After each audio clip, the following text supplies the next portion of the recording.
Hello, friends. Once again, you are welcome to this session of vocab with fabulous education. आज हम बात करने जा रहे हैं इन वर्ड्स की, जैसे कि है आपका abase, backbite, cadaver, taunt, edify. Here is a challenge for you. You have to match these correctly. तो अगर देखिए आपको आते हैं तो आप मैच करा के देखिए, अगर आपको नहीं आते हैं तो एक छोटा सा वीडियो है, आप इसे देखिए और आपको at the end of the video we hope कि आपको इन सब के आंसर्स आएंगे और इन वर्ड्स का कहाँ कैसे यूज़ करना है और किस तरीके से इन्हें याद रखना है, ये सारी चीज़ें भी आपको आ जाएंगी. So let's begin with it. Abyss. Abyss word का मीनिंग होता है डिग्रेड या फिर किसी को नीचा दिखाना. हिंदी में आप समझेंगे इसे तो नीचा दिखाना. जैसे मैंने यहाँ पे कैसे इसको यूज़ कर सकते हैं, मैंने इसका यहाँ पे एग्जांपल बताया है.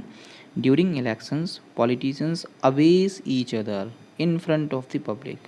पब्लिक के सामने जो नेता लोग हैं वो एक दूसरे को अबेस करते हैं, नीचा दिखाने की कोशिश करते हैं. एग्जाम्पल देखिए, यहाँ कॉमिकल फॉर्मेट में मैंने एग्जाम्पल बनाया कि आपने देखा ही होगा, मोदी जी अक्सर कहते हैं पप्पू राहुल गांधी जी को. सो पप्पू बड़े कब हो रहे हो, है ना. So he is trying, what is doing, he is trying to abase, नीचा दिखाने की कोशिश कर रहा है वो, है ना. मोदी जी नीचा दिखाने की कोशिश कर रहे हैं राहुल गांधी को. राहुल गांधी का जवाब क्या आता है, मैं पप्पू तो तू गप्पू. ठीक है, ओए गप्पू डोंट अबेस मी, मुझे नीचा मत दिखाओ. ठीक है, तो इस तरीके से आपको याद रहेगा. आप ये राहुल गांधी जी का फिगर याद रखिए, ओए गप्पू डोंट अबेस मी, मुझे नीचा मत दिखाओ. तो इससे आपको याद रहेगा ये कैसे abase. Next word is backbite. Backbite का मतलब होता है कि किसी व्यक्ति की एब्सेंस में आप उसके बारे में अपने दोस्तों से, अपने जानने वालों से कुछ बातें करें, है ना. तो जब कोई व्यक्ति होता नहीं है, कोई पर्सन होता नहीं है अवेलेबल, उसके पीछे जो बातें करी जाती हैं उसको हम बैकबाइट कहते हैं. हिंदी में आप इसको समझेंगे तो चुगली करना सही मायनों में इसको कहा जा सकता है. एग्ज़ाम्पल देखिए मैंने यहाँ पर बताया है, women backbite, this is nothing but a stereotype. okay, so women backbite, महिलाएं चुगली करती हैं, ये एक स्टीरियोटाइप है. देखो ये एक एग्जांपल है, मैं यहाँ पे सेंटेंस में मैंने यूज़ करके दिखाया. तो स्टीरियोटाइप क्या होता है, थोड़ी सी आपके लिए अंडरस्टैंडिंग भी है. स्टीरियोटाइप क्या है कि एक इमेज बन जाती है किसी की भी, एक कॉन्सेप्शन बन जाता है किसी एक पर्टिकुलर ग्रुप के बारे में, किसी एक पर्टिकुलर जेंडर के बारे में, किसी एक पर्टिकुलर कम्युनिटी के बारे में, उसको हम स्टीरियोटाइप बोलते हैं. जैसे कि आप इसका एग्जांपल और समझ सकते हैं कि जो टेररिज्म की जब भी बात होती है, जब भी टेररिस्ट अटैक होता है तो हमारे दिमाग में सबसे पहले यही आता है कि किसी न किसी मुस्लिम ग्रुप ने या फिर मुस्लिम लोगों ने वो टेररिस्ट अटैक करा होगा. लेकिन ये क्या है, ये एक स्टीरियोटाइप है. हमने मुस्लिम्स के बारे में इमेज बना ली है कि वो जिहाद करते हैं और वो टेररिस्ट होते हैं जनरली. लेकिन ऐसा तो है नहीं, टेररिस्ट तो कोई भी हो सकता है ना. तो स्टीरियोटाइप वो होता है, जैसे मुस्लिम्स का वो स्टीरियो, ऐसी महिलाएं चुगली करती हैं, ये एक स्टीरियोटाइप है. क्यों, क्योंकि देखो at the back of someone सभी लोग बात करते हैं, लेकिन महिलाएं बदनाम हैं अननेसेसरीली, है ना. तो ये स्टीरियोटाइप है, एक उनकी इमेज बन गई है, जो इस इमेज को सही करा जाना ज़रूरी है. तो इस तरीके से आप याद रखेंगे बैकबाइट, इस फिगर से आप याद रखेंगे बैकबाइट को. ओके, इस फिगर से आप याद रख सकते हैं. ओके, सो बैकबाइट का मतलब है चुगली करना, to speak something at the back of someone. Next word is cadaver. Cadaver का मतलब होता है कॉर्प्स को बोलते हैं, जो डेड बॉडी होती है उसको बोलते हैं ना, dead human body is cadaver. Cadaver का एग्जाम्पल आप समझ सकते हैं, huge number of cadavers are being cremated during these days due to corona virus pandemic. ये मैंने आपको अंडरस्टैंडिंग के लिए बताया है कि किस तरीके से इसका सेंटेंस बन सकता है ना. कोरोना वायरस पेंडेमिक चल ही रहा है और आप यहाँ देख सकते हैं कि कितने सारे लोग जो है जल रहे हैं. तो ये जो शमशान घाट में जलती हुई चिताएँ हैं ना, ये चिताएँ नहीं हैं, ये कैडावर्स हैं. ठीक है, तो आप इस इमेज से याद रख सकते हैं कि कैडावर क्या है. 1 2 3 4 5 6 कैडावर्स तो हमें इसमें दिखाई दे रहे हैं. 7th is waiting. Okay, so this is how we will learn cadaver. We will move to the next word now. Don't. Don't means किसी को डराना, है ना, इंटिमिडेट करना या फिर फ्राइटन करना.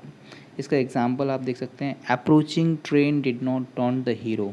मैंने यहाँ पर ये सेंटेंस में यूज़ करके आपको बताया है, approaching train did not taunt the hero. Basically मैं एक पर्टिकुलर पर्सन की बात कर रहा हूँ जिसका अभी वीडियो कुछ दिन पहले वायरल हो रहा था। I am talking about this person. ये है मयूर सेलके। ये आपने ट्रेन देखी होगी, एक ट्रेन आ रही थी और यहाँ पर एक बच्चा था और ये यहाँ से दौड़ते हुए आए, इन्होंने इस बच्चे को बचाया और ख़ुद भी बचे। तो ये एक सिंपल सा इनका जो करेजियस एक्ट था मयूर सेलके का, उसने इन्हें हीरो बना दिया, है ना। तो यहाँ पर क्या है कि अप्रोचिंग ट्रेन ने हीरो को डरा नहीं सकी। अप्रोचिंग ट्रेन ने हीरो को नहीं डरा पाया। Approaching train did not don't the hero. देखो डरने वाली तो बात है ही है, इस वीडियो को देखना आप। ट्रेन कितनी नज़दीक थी और कितना मुश्किल रहा होगा ये डिसीजन लेना, ठीक है। सो इस तरीके से आप याद रख सकते हैं डोंट में कि ये जो मयूर सेलके हैं इन्होंने जो काम किया उसमें ट्रेन इनको डॉन्ट नहीं कर पाई। Now we will move to the next word and that is edify. Edify means होता है कि एक काइंड ऑफ उपदेश देना, टू एजुकेट मॉरली और स्पिरिचुअली, ओके। तो एग्ज़ाम्पल इसका हम देख सकते हैं कि जैसे बाबा रामदेव के बारे में हम कह सकते हैं कि बाबा रामदेव ईडीफाई करते हैं योगा को, ओके। सो बाबा रामदेव कर रहे हैं ईडीफाई योगा को, जो कि मॉरली और स्पिरिचुअली देशभक्ति की भी बहुत सारी बातें करते हैं, पूजा पाठ भी करवाते हैं वो उसी में, और अपना मेडिसिन्स भी देते हैं, है ना। सो यहाँ पर सही वर्ड यूज किया जा सकता है edify, okay. Now we will move to the जो हमारी पहली स्लाइड थी जिसमें कि हमने मैच द फॉलोइंग की बात करी थी, उसकी हम बात करते हैं। तो मैच द फॉलोइंग में अबेस मैंने आपको बताया था, किसी को नीचा दिखाना, तो आपको याद आ गया होगा अबेस। बैकबाइट मैंने आपको बताया था चुगली करना, वो महिलाओं वाला फोटो याद है आपको। To speak something at the back of someone. Then cadaver क्या है, अ डेड ह्यूमन बॉडी है, कॉप्स एक लाश को बोलते हैं। देन डोंट का मतलब फ्राइटन करना, इंटिमिडेट करना। एडिफाई, एजुकेट मॉरली और स्पिरिचुअली। इस तरीके से आपको ये सारे वर्ड्स आ गए हैं, है ना। अब यहाँ पर हम ये देखते हैं कि आपको वर्ड्स को यूज़ करना आ पाया या नहीं आया। कुछ और सेंटेंसेस मैंने बनाए हैं, आपको बताना है कि वो ट्रू हैं या फॉल्स हैं। जैसे कि Pakistan try to abase India at UN. Pakistan ने इंडिया को यूनाइटेड नेशंस में नीचा दिखाने की कोशिश की। तो ये स्टेटमेंट हमेशा सही है, हमेशा ट्रू रहेगी ये स्टेटमेंट। क्यों? क्योंकि पाकिस्तान यूएन में इंडिया को नीचे दिखाने की कोशिश करता है ना। तो this is true statement. Then next, a lot of backbiting goes on in office, है ना। बैक बाइटिंग मतलब कि अपना चुगली होती है, लोग एक दूसरे की चुगली करते हैं, किसी भी ऑफिस में आप चले जाओगे। सो this is a true statement, right है ये। अब यहाँ पर Britishers return the cadaver of Netaji Subhash Chandra Bose. Cadaver मैंने आपको बताया था लाश, है ना, डेड ह्यूमन बॉडी।